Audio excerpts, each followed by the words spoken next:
Madulona.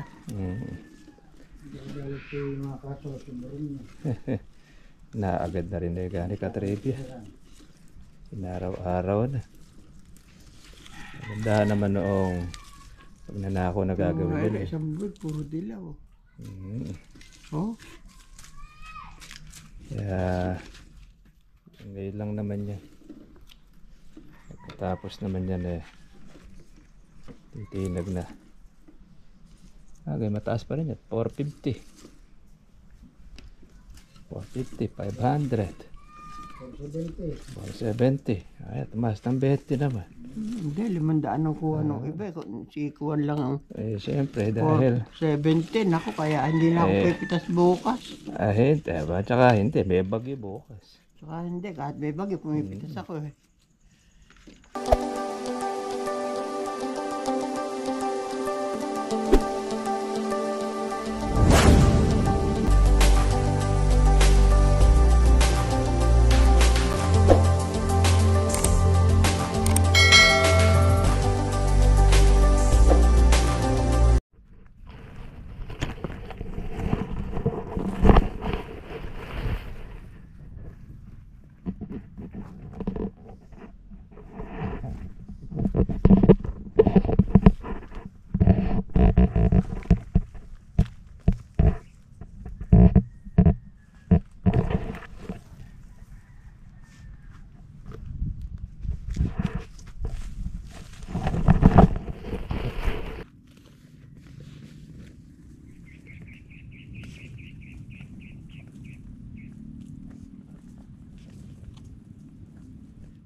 Magandang araw po sa inyo mga katrib at welcome po sa aking YouTube channel. Kumusta na po kayong lahat? At eto, tas po tayo ng ating kalamansi. Ganda-ganda po ang panahon dahil bukas yata meron tayong paparating na bagyo. Kaya pipitas na po natin habang maganda-ganda po ang panahon. Gusto na po kayong lahat mga katribya.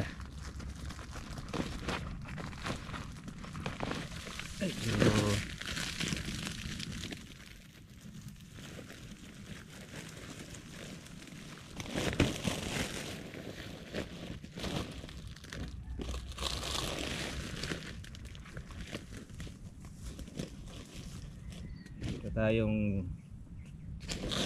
isang red bag.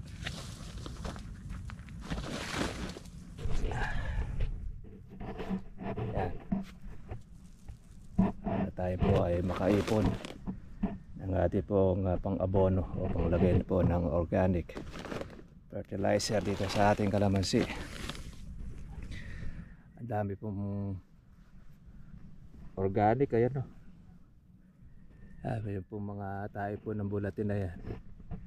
Yan po yung nagsisilbing pataba ng ating lupa. Yan yung ating pong mga alaga. Kaya napakaganda po sa lupa kapag po mayroong ganyan.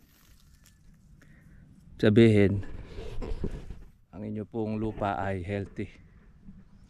Kahit na konti lang ang abono na ating ilagay, yan, hindi po siya acidic. Ang palatandaan kasi pagka ang lupa ninyo ay acidic, wala po kayong makikitang ganyan tayo ng bulate. Iba ka, binibili pa nga yan yung tayo ng bulate o yung vermicast. Pero ito, libre na po ito sa ating kalamansi. Kaya mula po nung gumamit po tayo ng ating organic, iyan po ang isa sa naging resulta sa ating lupa.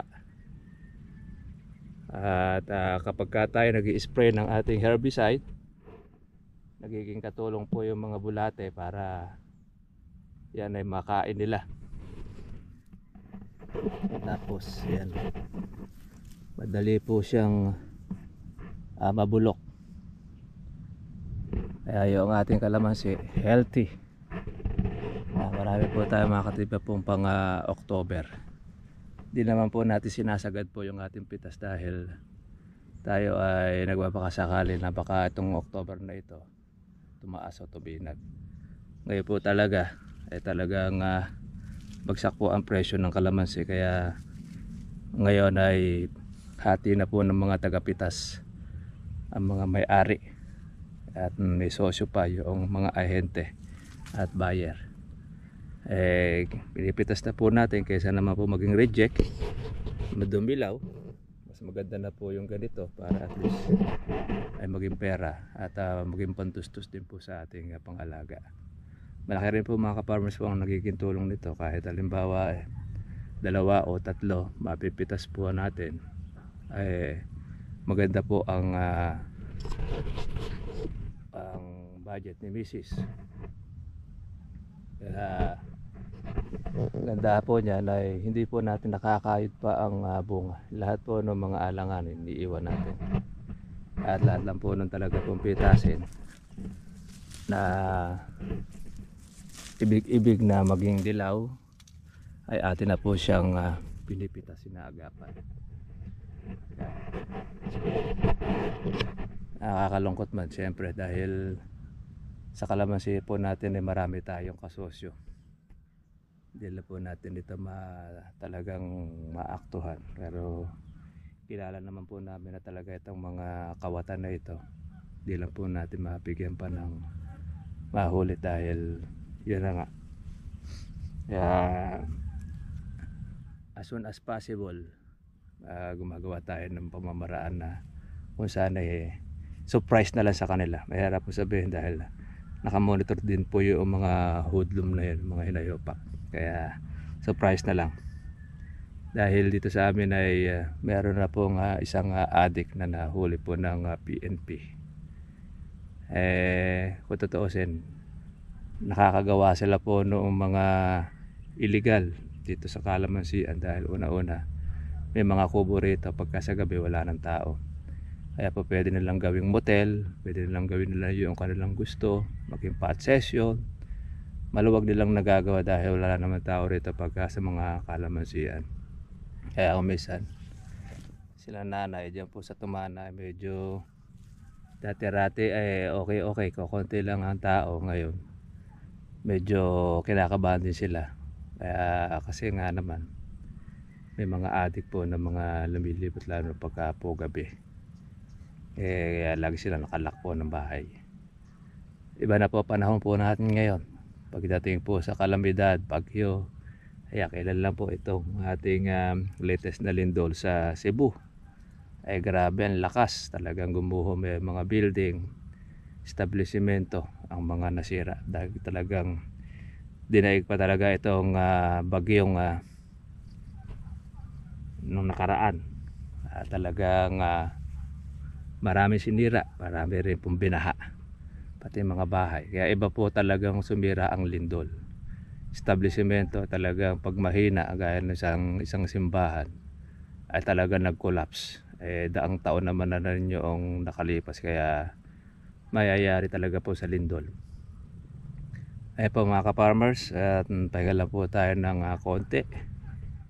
At pipitas pa po tayo para po maging 2 itong ating kalamansi, 2 bag. Siyempre pipilihan pa po natin ito ng ating reject, ay magpapasobra tayo. Kaya bukas daw ay naasahan ng dating ng bagyo, Friday. Ayun. Sige mga ka-farmers, muna tayo, pahinga muna ng konti. Ito yung ating napitas.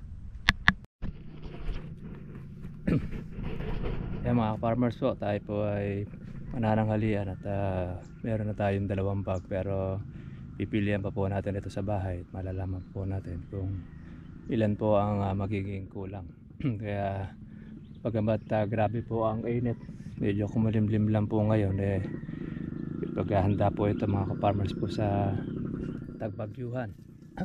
Alam niyo po mga ka-farmers, yung hangin malakas din, kaya lang ang kalamansi naman natin ay okay lang po sa bagyo.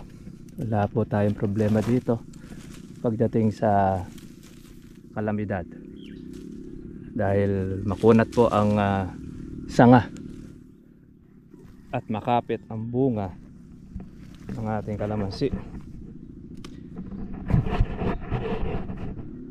Medyo nagdidelikado ngayon mga ka-farmers. Yun pong mga gulay na nakatanim sa tabing ilog. Yan. Pati rin po yung mga kalamansi na nakatanim po dyan ay nagdidelikado rin dahil syempre pagka po nalubog, pati po yung bunga niya ay malulubog din. Pagamat hindi naman siya mamamatay, kaya lang syempre dahil nalubog ang bunga, malalagas. Iba po doon ay malalaglag. Tapos yan, yung mga dahon naman ay malalaglag din. Pero pag umumpal naman po yung ating tubig, yan naman po bababa siya. Kapalit naman nun, magbubulaklak naman ang kalamansi. Kaya pabor at hindi rin po pabor doon po sa kalamansi, lalo na pagka po medyo isang taon ang mahigit. Pero pagka po yung katatanim o bata pa lang ang kalamansi, wala pang isang taon, may pagkakataon pa yan na pa pwedeng mamatay. Sige mga ka-farmers, tayo po ay manananghalin po muna. Tapos pagpilian natin, tsaka po natin siya malalaman kung ilang kilo na lang po yung ating kakulangan doon po sa ating 2 bag na pinupuno. Ito po mga trivia, ating pandalawang red bag. Araw-araw dalawa. Mauubos at mauubos din. At least yun hindi na siya yung didilaw. Madilaw na.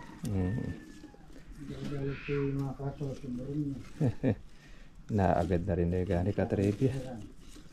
Inaraw-araw na. Maganda naman noong pag nanako na gagawin nila. Isang buwan, puro dilaw. Oh? Kaya ngayon lang naman yan. Pagkatapos naman yan titinag na. Mataas pa rin yan. 450.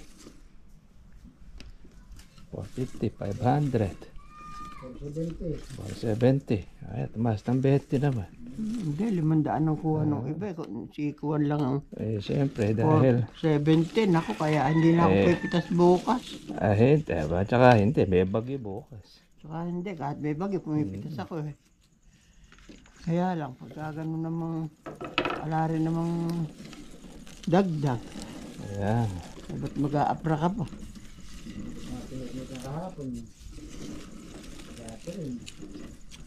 Si Cora, nakanahan na naman. Meron siyang utang eh. Hindi ulit may utang eh. Kakanain mo sa Mayo. Talagang gano'n. Kaya nga itaong gupit. Sa patalimik kumakapit. Mga trivia po yung ating kalamansi. Nakadalawang tayo. Ito pa tayo ng ating saragos. Sige mga farmers, God bless nyo lahat. Paano po tayo? Ito na po yung ating hinog.